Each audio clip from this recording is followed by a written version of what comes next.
The sky turned red the day the alien ships came. Their engines roared like 1,000 storms. People on Earth ran, screamed, and hid. Cities fell. Armies tried to fight, but their weapons were useless.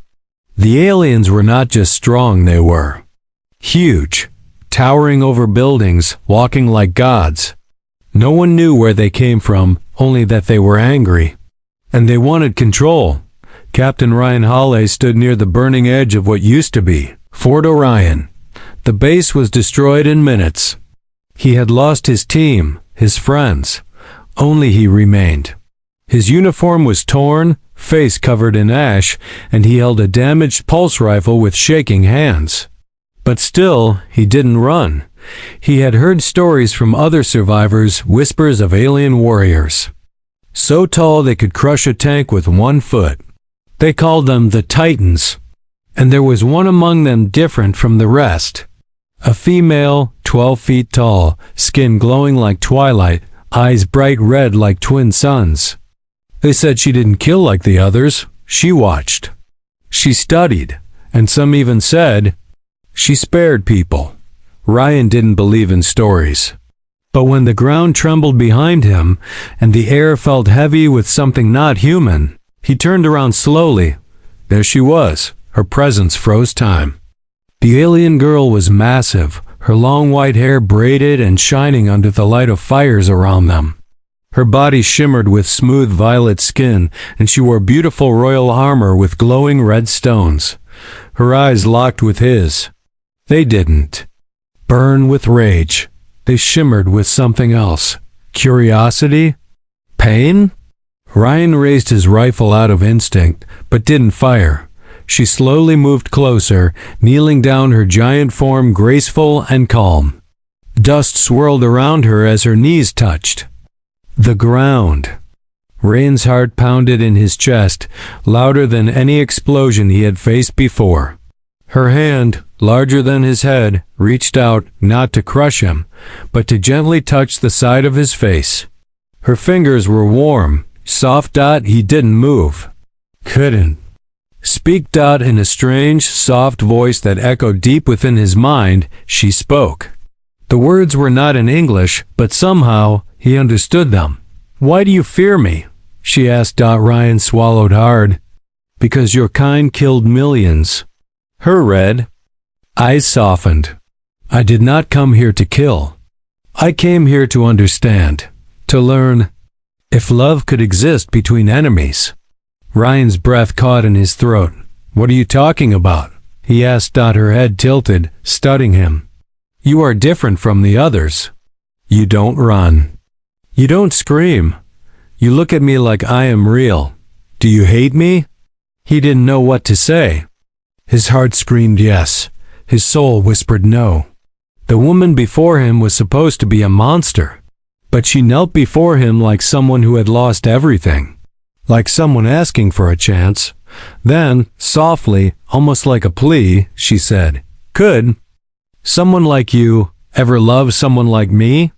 Before he could answer, sirens blared in the distance. The military had tracked her. Jets flew overhead.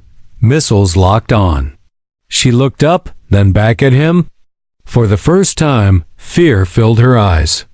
Ryan turned toward the sky, then back to her. He had to choose. Let the army do what they always did, attack first. Or stop them and give this alien girl a chance.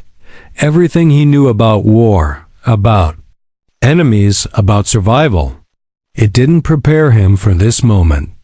And deep down, he knew this was not just about Earth anymore.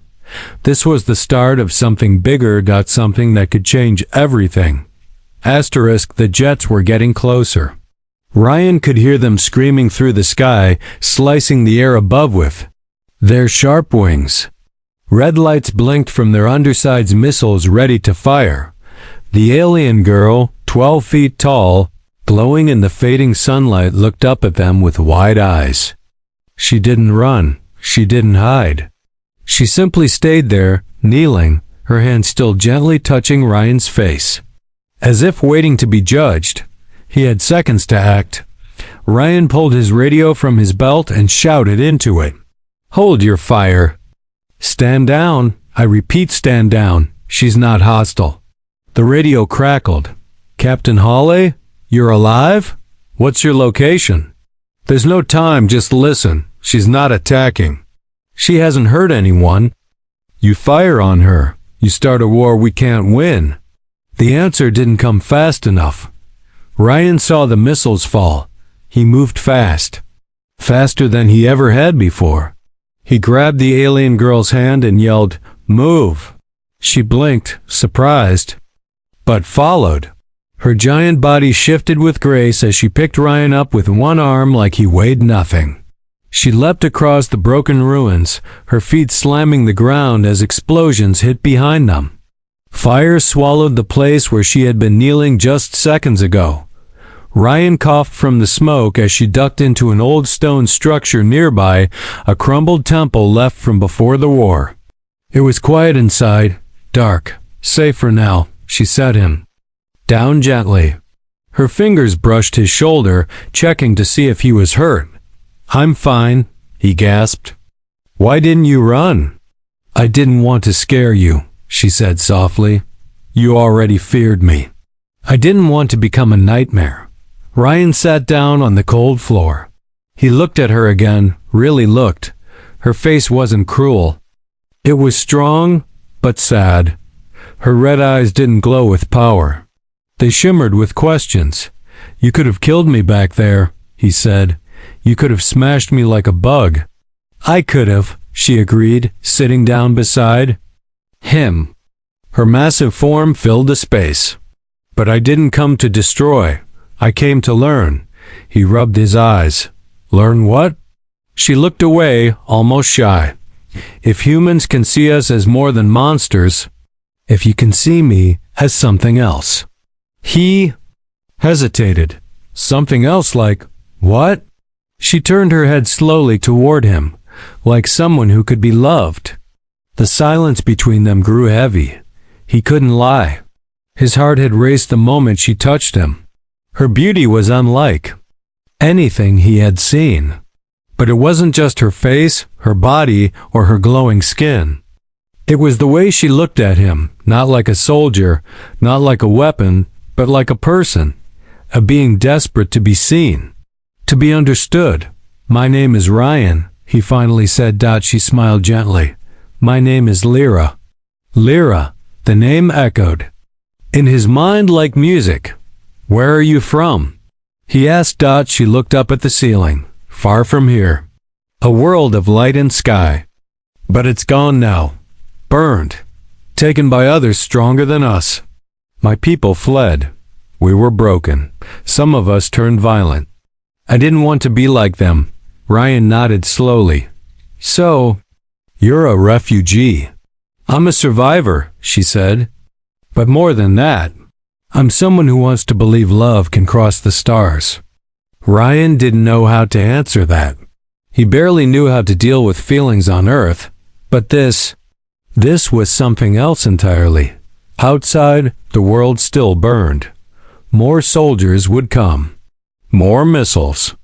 But for now, in this moment, in this dark forgotten temple, a human and an alien sat side by side. Not as enemies, but as something else, something new, something dangerous, and maybe something beautiful. Ryan sat with his back against the stone wall, still trying to believe everything was real.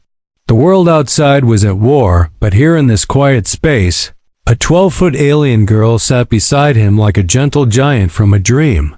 Lyra's red eyes glowed softly in the dark, watching the flickering light from a small emergency lamp he had found in his pocket. She seemed curious about everything: his clothes, the lamp, even the way he breathed. You are smaller, she said, almost playfully, but strong in a different way. Ryan gave a dry laugh. You mean stubborn? She tilted her head. Maybe. Then, her smile faded. She looked down at her hands. Your kind doesn't trust easily. I've seen it in your soldiers. They shoot first, ask later. I wonder. Would they still attack if they saw me like this? They don't see what I see, Ryan said quietly. They only see a giant alien, not someone who's afraid. Someone who wants peace. Lyra touched her chest where a golden pendant rested. My people gave up on peace long ago. They believe fear is the only language humans understand. But I wanted to speak another language. I wanted to try something different. She looked at him again, eyes soft. I wanted to try love. Ryan didn't answer. He couldn't. His heart was caught between loyalty and something he didn't have words for yet. This wasn't just about sides anymore. This was about something deeper. And far more dangerous. Suddenly, a sharp noise cracked through the silence. Ryan stood up fast, grabbing his weapon. Lyra turned her head sharply toward the entrance. Ah! Red beam of light flickered in the distance. A drone. Military recon drone, Ryan whispered. They've found us. Lyra stood slowly, her body rising like a shadow stretching to the ceiling.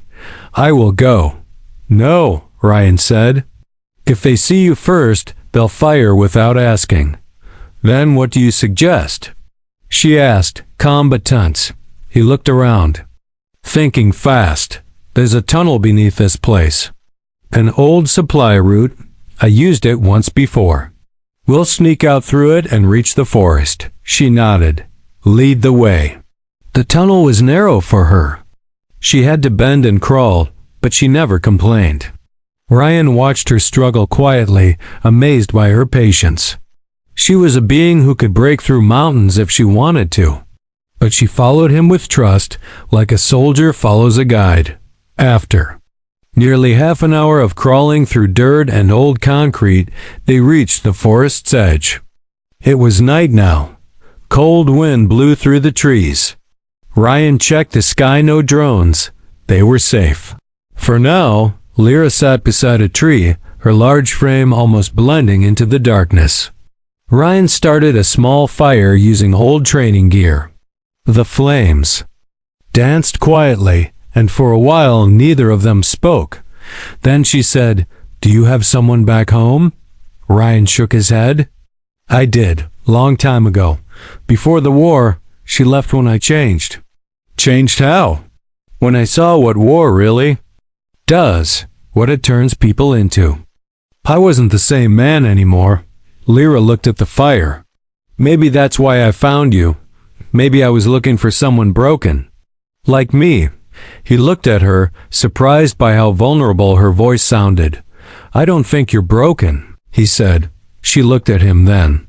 And this time, her eyes weren't glowing with alien power. They were filled with something human. Hope. She reached her hand toward him, palm open and still. Not a command, not a demand. Just an invitation. Ryan hesitated only a moment before placing his much smaller hand into hers. And for the first time in years, he didn't feel alone. Morning light cut through the forest trees. Soft mist floated above the ground, making everything feel quiet and dreamlike. Ryan opened his eyes slowly, surprised he had even slept. For the first time in days, he had not dreamt of war, fire, or screaming. Only silence. And her, Lyra sat by the stream, her knees pulled close, like a giant statue watching the world. Her glowing skin shimmered in the sunlight. She dipped her hand into the water and let it run down her long fingers. Peaceful, calm, almost human. Ryan walked toward her. She turned slightly and gave a small smile. You slept, she said. Not well, he answered, sitting beside her. But better than I have in weeks. She looked at him for a moment. Do you trust me now? Ryan didn't answer immediately. I don't know. I want to. But I've seen too much. I've lost too many people. She nodded slowly. I understand. Ah. Sharp sound broke the peace, a high-pitched chirp from Ryan's wristband.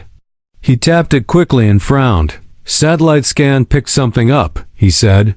There's movement heading our way. Not drones. Troop carriers. Big ones. They followed us? Lyra asked. Ryan shook his head. No, I think. There. Following you, Lyra stood, her body rising like a tree. Then I must go. No, Ryan said quickly.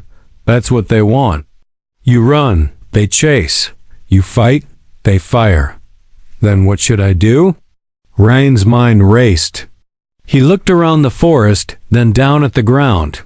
There's a resistance base not far from here, old friends. If we can reach them, they'll listen to me. They'll help hide you. Even after seeing what I am? She asked. They've trusted worse, he replied. And you? You're the best thing I've seen in this war. Lyra blinked, surprised by his words. But she followed. They moved fast through the forest. Lyra walked carefully to avoid shaking the ground. Ryan kept checking the sky, listening for engines. He could feel the pressure building.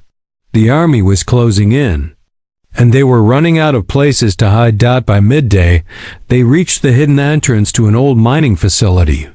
Ryan tapped a code on the panel. The ground opened, revealing stairs that led underground. Lyra hesitated at the entrance. It's small, she said. You'll fit. Barely, but it's safe. She bent down and followed him in. Inside, the base was cold and dark. Lights flickered. People stared as soon as they saw her guns raised, voices yelling. Panicked. Ryan stepped in front of Lyra. Stop! She's not the enemy. Someone pushed forward, a woman with short hair and a long coat. Her name was Captain Drew. She had once saved Ryan's life. Are you crazy? She shouted. You brought one of them here? She saved me, Ryan said. She could have killed me. She didn't. She protected me. Captain Drew didn't lower her gun. What if she's using you? What if this is a trick? Ryan looked at Lyra, then back at Drew. I don't think it is. Lyra knelt slowly, lowering herself to the ground. A giant kneeling before humans. She said softly, if I wanted war, you would already be ash. I kneel not because I am weak, but because I want peace. The room went silent. Ryan turned to Drew. She asked me if I could love her. Drew's eyes narrowed. And can you? Ryan's voice was steady. I don't know, but I want the chance to find out. For a long moment, no one moved. Then Drew lowered her weapon. Lock the doors. No one gets in or out without my say, she ordered. We'll hear her out. But if anything goes wrong, Ryan, it's on you? I understand, Ryan said. Lyra looked at him with quiet gratitude. He sat beside her again. And this time, when she reached for his hand, he didn't hesitate. But deep in the shadows of the forest above, red eyes watched. And someone whispered, into a cum device. They've made contact. Prepare the purge. Ryan paced the underground hall. The resistance base was quiet, but the tension inside was rising. Some people whispered as they walked past him. Others stared at the giant alien girl who sat silently against the far wall, her head lowered, her glowing eyes half closed. Lyra looked calm, but he knew she was worried. Captain Drew had agreed to let her stay, but the others weren't so sure. Many had lost family in the invasion. Seeing a 12-foot alien inside their last safe place felt like betrayal to them. Ryan sat next to Lyra again. She hadn't said a word in hours. They don't trust me, she said softly. They're scared, Ryan replied. Just like I was, she looked at him. And are you still scared of me? He didn't answer at first. Then he said, I'm scared of losing you. Lyra blinked slowly. Why? Because you make me feel something I forgot during the war. Something warm. A long silence passed between them. Then Lyra leaned forward, her voice low. There is something I must tell you. Ryan's breath caught. My people sent me to Earth not just to observe, but to choose. They wanted someone who could join with us. Someone strong in spirit. Someone who could connect two dying worlds. Ryan's heart beat faster. Join. How? Lyra touched his chest gently, not just in words. In bond, in spirit, in life, a soul merge. If you choose me, we become one, forever. Before Ryan could speak, alarms blared through the base. Captain Drew's voice came through the speakers. We've been betrayed. Someone gave away our position. Enemy units. Incoming. All hands, prepare to defend. Ryan jumped up. No. He rushed through the halls toward the command room. Drew was already pulling up maps on the screen. 3 transport ships, she said. Full squads. And energy weapons. We've never seen. Who betrayed us? Ryan asked. Drew glanced at him. Someone in the base. Someone who didn't trust your guest. Ryan clenched his fists. We have to evacuate. No time, Drew said. They're already surrounding us. Just then the lights went out. Emergency red lights flickered. Lyra stepped into the room, her glowing form lighting the walls. She looked around, calm but powerful. I can stop them, she said. But I must go out there, alone. No, Ryan said quickly. They'll kill you. They won't get the chance, she replied. But I must show them what I truly am. She began walking toward the exit tunnel, her tall form moving like a queen into battle. Ryan followed. If you go, I go, she stopped. If you do, you may not survive. I don't care. Outside, the sky was filled with dropships. Soldiers were pouring into the forest. Laser sights cut through the mist. Explosions shook the trees. Then silence fell as Lyra stepped into the open. All eyes turned. The soldiers froze. They had never seen an alien like her up close. Beautiful. Calm. Radiating energy like a living star. She raised her hands. I did not come to destroy, she said, her voice echoing in their minds. But if you force me, I will defend those who gave me kindness. A commander stepped forward. You are the last one on Earth. Your kind fled. You don't belong here. I do now, she said. He chose me. Ryan stepped beside her. Soldiers hesitated. Then one raised his weapon, a red flash, but before the shot could hit, Lyra raised a hand and absorbed the blast into her skin. Her eyes glowed brighter than ever. Her body lifted into the air. I do not wish to harm you, she said, voice booming like thunder, but I will not let you take him. She released the energy. A wave of light pulsed out, knocking weapons from soldiers' hands. No one was hurt, but the message was clear. They couldn't beat her. The soldiers backed off. The commander growled into his radio, retreat. Just like that, they vanished into the trees. Ryan looked up at her, his heart racing. Lyra floated back down, breathing hard. Her body shimmered, fading slightly. You used too much power, Ryan said, catching her as she dropped to one knee. It was worth it, she whispered, and then she said it again, softer. Was it enough for you to love me now? Ryan looked at her, and gave his answer. Ryan held Lyra in his arms as her glow dimmed. Her breathing was slow, steady, but she was weak. The energy she used to protect the base had drained her. Around them, resistance fighters stood in silence. No one knew what to say. The enemy had retreated. The threat was gone for now, but Ryan didn't care about the soldiers or the base. He only saw her. Lyra. Her red eyes slowly opened. You didn't answer, she whispered. I asked you if you could love someone like me. Ryan touched her cheek gently. I didn't answer, because I didn't know what love felt like anymore. She looked at him, silent.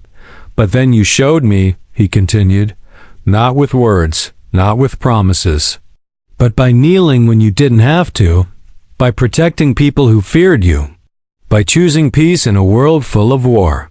Her eyes shimmered. Again, tears building in the corners. Ryan smiled. Yes, Lyra, I love you. A single tear rolled down her glowing skin. She closed her eyes, and a warm light pulsed from her chest. It wrapped around both of them soft, golden, and alive. The soldiers nearby stepped back, shielding their eyes. Lyra floated off the ground, holding Ryan's hands. Her voice echoed. In his heart, not his ears. This is the bond. If we join, I will no longer be just me, and you will no longer be just human. Ryan looked up at her, no fear in his eyes. I don't want to be just human anymore. The light exploded into the sky like a rising sun. Birds scattered. Trees swayed. The earth itself seemed to hold its breath. Then silence. The light faded. Lyra stood tall again, but something had changed. Her body had shrunk slightly, still tall, but now closer to him in height. Her skin shimmered with both human and alien tones. Her red eyes were gentler, and when she looked at Ryan, he saw himself reflected in her, and Ryan had changed too. His body felt stronger, lighter. He could feel her thoughts, her emotions. Her soul next to his, connected. Bonded. Forever. Captain Drew stepped forward slowly. What? What just happened? Ryan looked at her, calm and clear. We joined. Drew glanced at Lyra, then back at Ryan. Are you still? You? Ryan gave a quiet nod. I am, but now I'm more. Lyra touched his hand. He is a bridge now, between Earth and what's left of my people. That night the base celebrated. Not with wild cheers, but with quiet respect. Soldiers, who once feared her, now nodded in thanks. People brought food, blankets, even smiles. Lyra sat by the fire, her head resting gently against Ryan's shoulder. What happens now? She asked. We rebuild, Ryan said. We help both our worlds heal. Together, she smiled.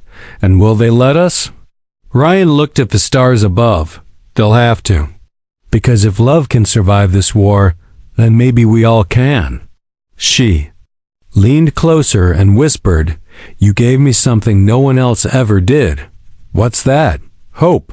He kissed her forehead, and together they watched the stars. No longer alone. No longer enemies. Just two souls from different worlds, choosing each other.